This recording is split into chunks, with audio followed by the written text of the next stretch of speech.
Okay mga kawal, dito ulit tayo sa tuktok ng bundok. Dadalawin natin yung bata na lagi natutulog sa maliit na tulugan at yung kanyang Ayaw po kasi ni Bibi ang tulit maghiga dyan sa baba dahil mas tigas daw ang sahig. Gusto niya doon sa taas. Kaya piglalagayan niya sa mga damit. May gagawin niyang kutsun ang mga damit. Malambot po. Kaya doon siya palagi nakakahiga sa taas. Diyan sila nakatira mga kawal sa gitna ng bundok na yan. Dadalawin natin. Nakamustahin sila sapagkat meron tayong magandang sorpresa para sa kanila. Ciao mga kawal, samahan nyo kami.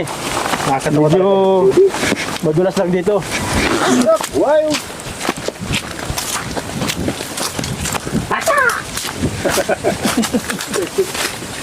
Good morning, wife. Hello, good morning.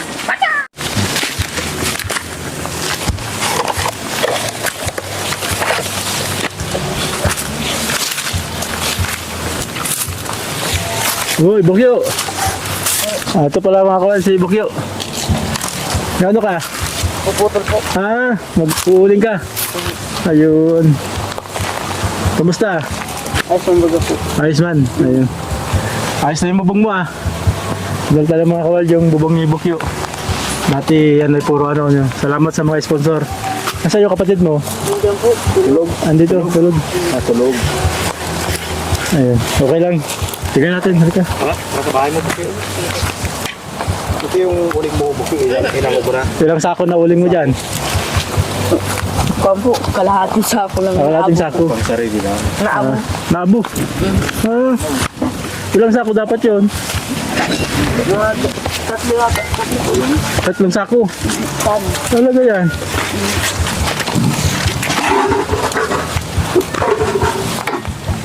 Saan ang daan? Bukyo. Saan ang daan? Diyan Tingnan mo kawal do. Nais na nila yung bahay nila. Salamat sa mga sponsor.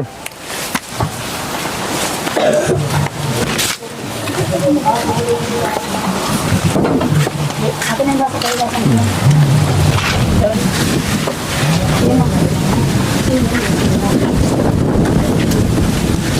Dito ang daan. Kaya sumabit dito. Kamusta po? Dito, yan ang pare. Ayun. Iba na itsura dito Paano yung tawag? Asa po si Kuya? Ano po dito nag-alis po? Ay, may floor mat na Ano nga ito pag ano mo sa akin, pigpili ko. Ayun. Ay mga wal, iba na rito. Dito pa po. Kaya lang yung si baby na to. Turog po yan ay. Yung mga kawad, yan. Yan paborito niyang tulugan dito. Sa bahay nila. Pero siyempre, may balita tayo sa kanya. Bebe. Uy. Tulog ka. Ayun mga kawad. Bali, dito siya lagi natutulog. Ayan. Ito yung kanyang tulugan. Yung kanyang unan. Siguro dahil may butas, mahangin. Bakit dito kami lagi natutulog? Dito. Mahangin po. Mahangin. Mahangin dyan. Ayan. So, diyan ka talaga natutulog. Hindi ka ba nahulog dito? Hindi. Alam mo na rin. Hindi po ako malikot. Hindi ka malikot. So, ano ka lang dyan. Nakahiga ka lang talaga. Ayun. So, yan pala ang dahilan. Kaya dyan ka natutulog. Pero, ito, minsan pagka mainit na ito, hindi naman. Hindi naman. Sanay na ka na rin. Ayaw po kasi ni Bibi ang tulit maghiga dyan sa baba dahil mas tigas daw ang sahig. Gusto niya doon sa taas. Kaya piglalagayan niya sa mga damit. May gagawin niyang kutsun ang mga damit. Malambot po. Kaya doon siya palagi nakakahiga sa taas po. Hindi ka naman nahihirapan doon sa tulugan mo. Hindi ka naman nahuhulog doon. Ba't doon paborito mo matulog? Dahil mataas po. Mataas. Ba't gusto mo sa mataas? Wala. Gusto mo sa mataas? Malamig ba sa mataas? Mainit? O anong gusto mo sa mataas? Malamig. Malamig sa mataas. Ayun. So yun pala mga kabal, kaya paborito niya. Kaya lang, hindi siya malaglag kasi magpapatid yung tali. O ano, yan. Kasi mga kabal, yan. Ang surprise ako sa kanila, gagawa tayo ng bahay nila. Ayan. Bebe, gagawa tayo ng bahay mo. Masaya ka ba? Ayan, so mayroon pong sponsor sa kanila mga kabal. Bagaman ni-repair nila itong bahay nila ito, pero sa sitwasyon na ito, napakahirap ng sitwasyon kasi mababa, maliit. Para siyempre dahil ginawang hero, mas mainit na. So, maraming salamat dun sa sponsor na magpapagawa ng bahay sa kanila. At naghanap na rin nga pala tayo ng lote para sa kanila. Diyan lang din sa bababa. Hindi dito sa nag-iisa, kundi sa may marong mga kapitbahay malapit doon. Para hindi masyadong delikado. Bebe, excited ka na ba? Gagawa tayo ng bahay mo? Ano gusto mong sabihin at gagawa tayo ng bahay mo? Magandang bahay gagawin natin, ha? Para Salamat po. ba't masaya ka? Anong dahilan? Kasi Bago po bahay. bago matagal mo na bang pangarap magkaroon ng bago at magandang bahay? Ayan. So gagawa din tayo doon ng gagayarin ng tulugan mo. Maliit na nasa taas. Okay ba yun?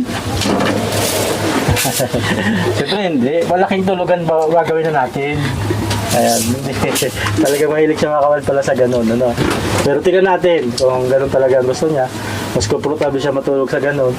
Nagagawa tayo ng bahay sa ganung tulugan niya. Pero siguro yung normal na tulugan talaga. Maraming salamat po sa lahat ng sponsor na nagtulong sa amin. Pagawa na kayo ng bahay. Yung mas maayos po dito. Maraming salamat po. Masaya ka ba, Bukyo? Ba't pa, hindi ka masaya? May sakit po ako eh. Masaya ka? Anong sakit mo? Saan po? Lagnat. Kasi mga kawad, si Bukyo, araw-gabi trabaho. So, posibleng humina is immune system niya. Kaya yun, madalas siya magkasakit. Pero, kumusta ngayon? Okay naman? Ayos mo po. Ayun. Ikaw, bebe, Papagaling. anong gusto mong sabihin sa magpapagawa ng bahay?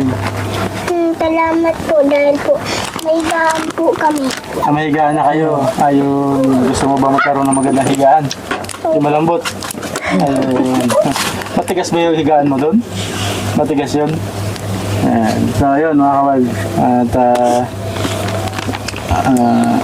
ayun, bebe, gagawa tayo ng bahay mo para at least naman magkaroon ka ng maayos na tulugan. Siguro, gusto tayo na gagawin natin na yun. Doon ka nalalaki. So, minsan ba natatakot ka dito kapag wala sila mama at papa mo?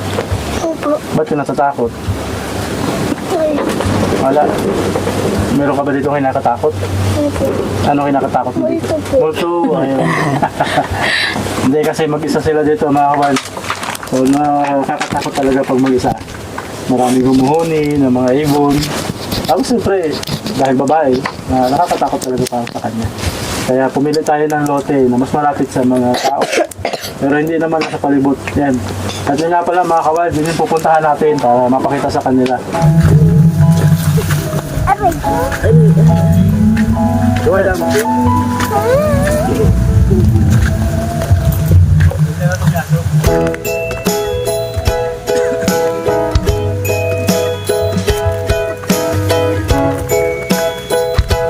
Dito tayo gagawa ng bahay nila. Tingnan nyo mga kawal. Dati napakasukal nito, ngayon mapakalinis na. At ang maganda dito mga kawal, ayan, may kapitbahay sila. Malinis. At ayan, nandun na sa daan. Ito yung daanan ng mga tao. Hindi sila nasa sulok. Meron kapitbahay at saka mayroon pang space para pagtamnan. Maraming salamat nga pala sa barangay at dito tayo magtatay ng bahay. Ayan, so, masaya si Bibi dito. Masaya ka ba dito, Bibi? Dito tayo gagawa ng bahay mo? Opo. Ayan, halika dito. Dito tayo sa mainit. Dito tayo sa mainit.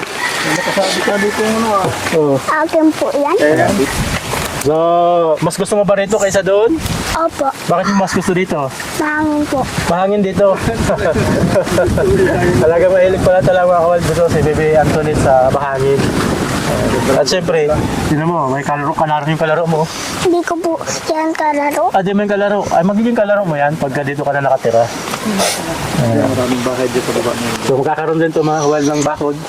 Dito tayo eksakto ito, lugar na ito. Dito tayo eksakto maglalagay ng bahay. Diyan, pwede nila pagtamnan. Malawak ito mga kawan, itong lote na ito, nagalit sa barangay. Kaya tamang-tama para sa isang pamilya. Ang hamon lang dito mga kawal, yung pag-transport ng materialis. Mas malayo ito. Totoo. Pero magagawa natin yan. Para kay Bukyo at para kay Antoinette. So yan, maraming salamat nga po pala ulit kay Sir na ipapagawa ng bahay sa kanila na ayaw mapakilala. Yung sir, pinadala niyo po ay bibili na natin ng materyales para sa pundasyon. At kasama doon sa pagpapahakot po ng materyales, sa naglinis po nito.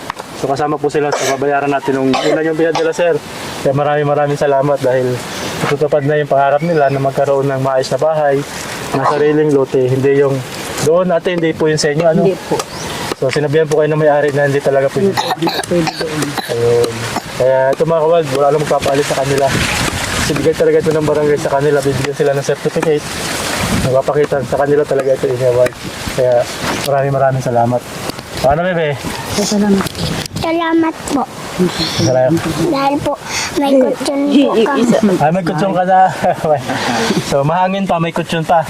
So siguro yun talaga ang pinakapangarap nito ni Antoinette. Malambot na higaan at mahangin na lugar.